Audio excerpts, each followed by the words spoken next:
Assalamualaikum warahmatullahi wabarakatuh. Alhamdulillahilladzi ja'ala ramadhana syahrus syiyami lil muslimin. Alhamdulillah alladzi anzalal furqana ala 'abdihi fihi yas'alunaka 'anil mahid qul huwa adza. Wassalatu wassalamu ala sayyidina Muhammad al-qail hadza syai'un katabahunallahu ala banati Adam wa anihi wa sahbihi ila yaumiddin, amma ba'du. Sahabat Fatayat yang dirahmati Allah dimanapun berada, alhamdulillah kita dipertemukan kembali dengan syahrul Ramadan, yakni bulan yang sangat mulia. Semoga kita semua mendapat kemuliaan Ramadan, amin Allahumma amin. Sahabat, alhamdulillah kita diciptakan Allah sebagai seorang perempuan yang mana Allah telah melimpahkan semua karunia-Nya. Bahkan kita mengalami suatu hal yang tidak mungkin dialami oleh seorang laki-laki. Di antaranya yaitu menstruasi. Apa sebenarnya menstruasi itu? Atau seringkali kita menyebutnya dengan kata al-haidu atau haid.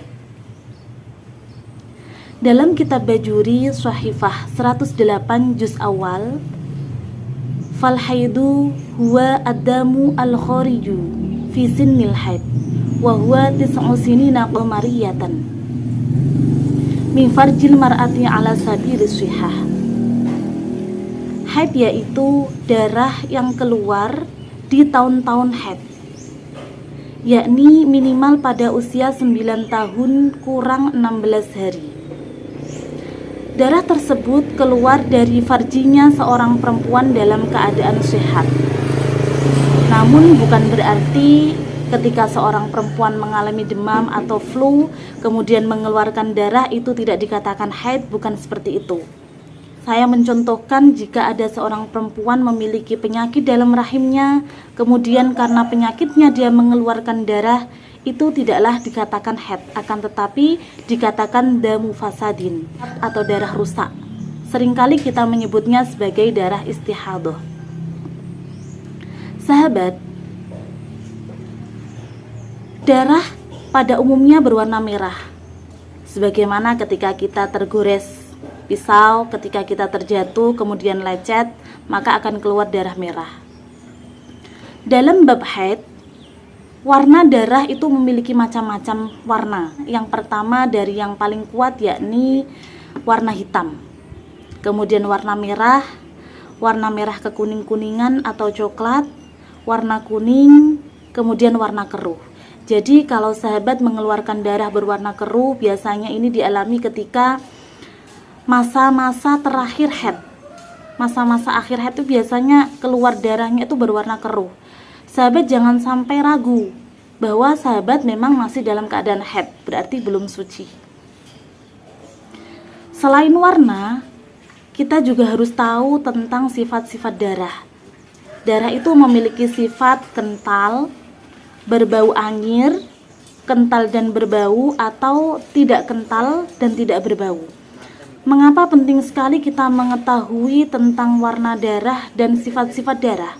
Karena ketika kita mengalami istihadah, warna darah, kuat lemahnya darah itu merupakan penentuan masa-masa haid yang kita alami.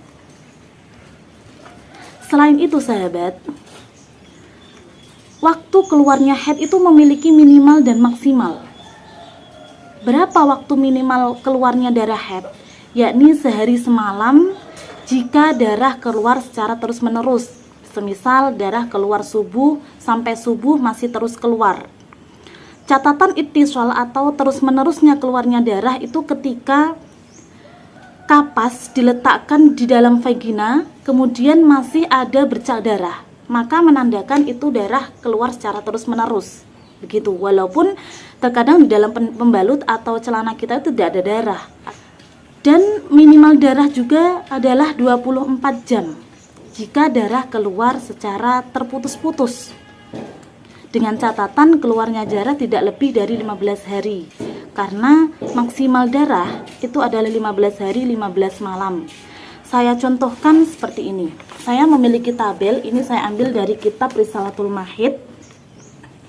Seseorang keluar darah pada tanggal 1. Pada tanggal 1 itu adalah 5 jam. Kemudian tanggal 2 10 jam, tanggal 3 adalah 5 jam, dan tanggal 4 adalah 5 jam. Keseluruhan yang ia keluarkan adalah 25 jam. Walaupun dia mengeluarkan darah tidak lancar, terdiri dari 5 hari, tapi jika dijumlahkan sampai pada minimal haid, yakni 24 jam, bahkan dia mengeluarkan selama 25 jam, maka darah yang ia keluarkan disebut haid. Begitu, sahabat. Membahas tentang darah yang keluar secara terputus-putus, di sini terdapat 2 qaul, yakni qaul as-sahbi dan qaul al-laqti. Yang pertama adalah qaul as-sahbi, dan ini merupakan qaul yang mu'tamad atau qaul yang diunggulkan. Menurut qaul as-sahbi, masa di mana seorang wanita mengeluarkan darah kemudian disela-selai dengan masa terhentinya darah, maka penjumlahan semua itu terhitung haid. Adapun menurut qaul al-laqti, masa di mana seorang wanita mengeluarkan darah kemudian terhenti atau naqo, kemudian mengeluarkan lagi, maka ketika dia naqo atau terhenti, hal itu disebut sebagai tuhur atau suci. Suatu contoh begini, seorang wanita mengeluarkan darah pada hari pertama, kemudian hari kedua terhentilah darah itu, hari ketiga dan keempat keluar darah, hari kelima terhenti, hari keenam dan ketujuh keluar darah, kemudian tidak keluar lagi.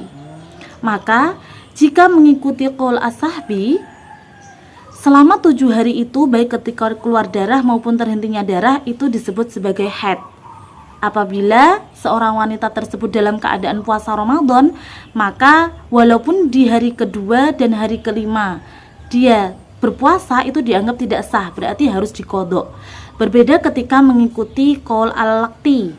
Ketika mengikuti qaul al-laqti, hari pertama dia terhitung haid, hari kedua ketika berhenti dia puasa, maka puasanya dianggap sah, karena menurut qaul al-laqti ketika terhenti darah dianggap suci. Begitu.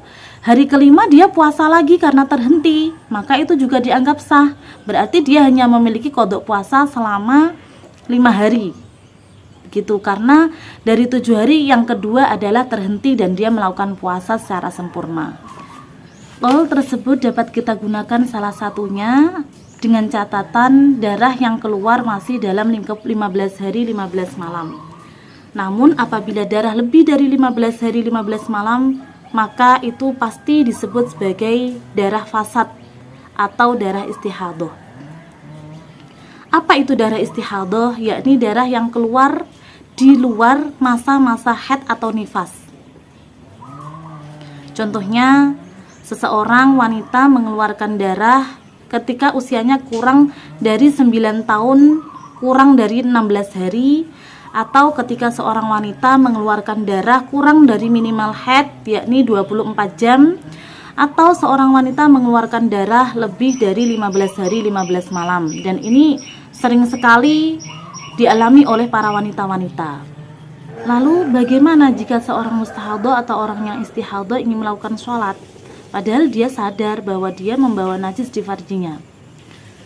Maka yang perlu diingat bahwa dia harus melakukan sholat di awal waktu. Wudhu yang dilakukannya hanya berlaku untuk satu ibadah fardu. Dan niat wudhunya itu tidak sama seperti niat wudhu pada umumnya. Dia berniat untuk diperbolehkannya melakukan suatu ibadah, yakni nawaitul wudhu alistibahatis sholati lillahi ta'ala.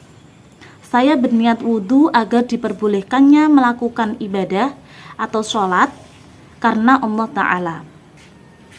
Jadi urutannya begini, ketika masuk waktu sholat, dia harus menyegerakan untuk membersihkan vaginanya.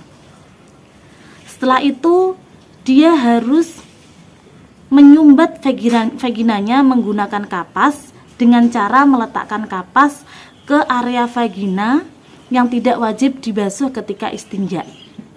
Ini menurut Imam Syafi'i. Namun, jika hal ini dilakukan dalam keadaan berpuasa, maka puasanya akan batal. Hal tersebut dilakukan dengan catatan tidak ada kekhawatiran yang akan terjadi pada dirinya. Semisal seorang perawan mengkhawatirkan jika melakukan penyumbatan pada vagina area dalam maka akan merusak keperawanannya, maka hal itu tidak usah dilakukan.